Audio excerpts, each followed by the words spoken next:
So, this time, tinuruan ko si Hyejin a day ago for Korean lesson ng animals na very basic lang for kids. And I've got here some animal names na ginawa ko using carton. And carton ito ng Nest to Grow. Ayan. Thank you, Nest to Grow. Anyway, so magre-recitation muna ako kung alam na ni Hyejin. Alright? Are you ready? Yes. Game? Yes. Okay. Ayan. So, hindi ko ipapakita. English yung tatanungin ko. And then, Korean sa kanya. Alright. Tiger. Tiger. 호랑이. Very good. Bear. Bear. Gong. Okay. So, ibahin natin. Ay. Oh no. It's okay. Dog. Dog. Yes. Very good. Cow. Cow. So. Cat. 고양이. Insect. Insect is 곤충. Fish.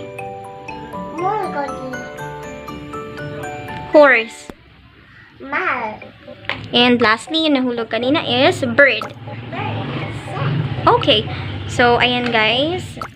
Here. So, wala nakasulat sa likod. Wala siya nakikita. Ayan. Carton lang talaga. Very good! Okay. Are you ready? Yes. Okay. Match the following po. Go!